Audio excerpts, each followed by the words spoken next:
Hello everyone, this is Endgame Art to do another unboxing, another offline gaming experience. This is the Persistence for the Nintendo Switch. To jump right into it, this physical copy comes with the update version 1.0.0 on the cartridge, and there was an update available. Like always, I did complete the game completely without this update. I did experience a few game crashes, as well as that some graphical glitches and little nuances here and there that prevented me from accessing stuff, but it never really prevented me from progressing in the game. I'll try to go a little bit more detail later in the video. Now, the Persistence, the one thing you must always keep in mind that the game was originally designed for a VR headset, or specifically like PlayStation VR. Now, so a lot of the mechanics and design of it might seem a little slow, a little sluggish, and a little awkward to control at the beginning. Now, I did start off with it, and I did change up a little bit of the controls, and I do recommend increasing the rotation speed and looking up in speed and so forth. My best point was 1.4 on up and down and left and right. It felt the most natural to me, but it's still noticeable that you have the slow get up when you turn your camera.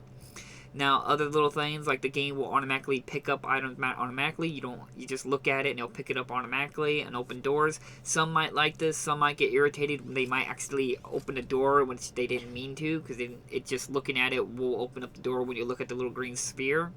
So just please keep that in mind when you play it. Now, The Persistence is a survival horror roguelike style game. It's set in an FPS style. You're on an abandoned ship, or not really abandoned ship, but a ship that got lost tracked in space, and you're trying to figure out what's going on, and you find out most of all the crew is dead, and the process how it works is there's an engram pattern of your character, and every time you die, that engram will be reprinted. So basically, you're getting reprinted as a clone over and over and over. And to progress, you'll find other characters, and you can actually print their bodies and have their mind, your mind, and their bodies, but their abilities and so forth. So it's constantly a progressing, and you get stronger and more as you play. Now, you do have a Teleportion Ability, which is pretty helpful, disorienting at the start. You also have a fourth eye sense kind of ability where you can see through walls and see where the enemies is and everything. On the higher difficulty on campaign or New Game Plus, this is deactivated, which is the video which you're seeing right now, me trying to play New Game Plus.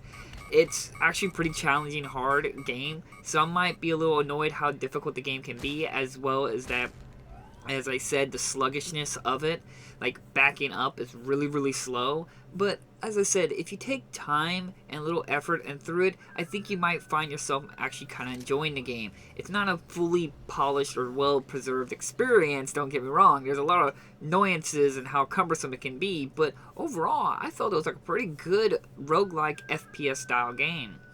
Other than story and characters, it's not too bad. Questionable and sometimes voice acting and presentation of the dialogue. It just seemed a little odd. Like 1 minute they'll be talking about something and it's just like I'm still processing what's going on. It was just like they made it look like they got all the information immediately. It was a little odd how it was presented, and just other little nuances here. But I did like the randomness of the levels. It was really cool. Every time you go into it, it's a different kind of level layout. The enemies were pretty good, though pretty simple and straightforward, especially when you start getting the hang of it. You start abusing the mechanics and learning how you can just teleport behind people and just instantly kill them.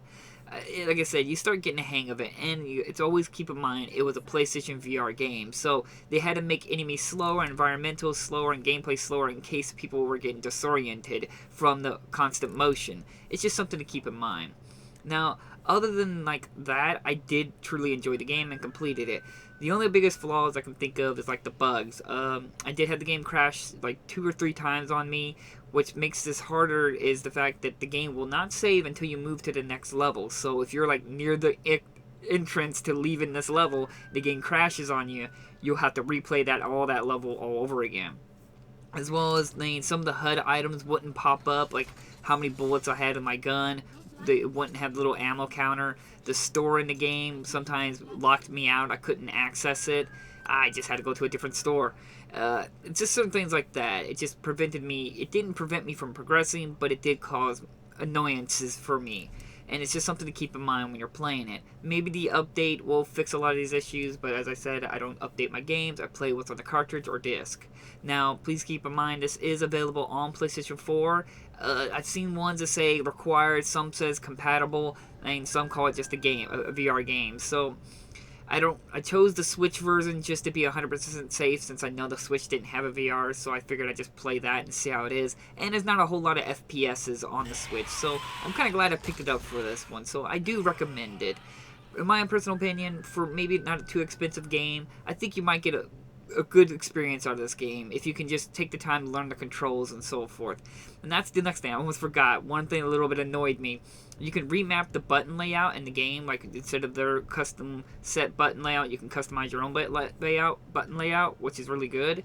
The problem is, it does not save your button layout. Every time you quit the game and restart it back up, you will have to reset up all your buttons again.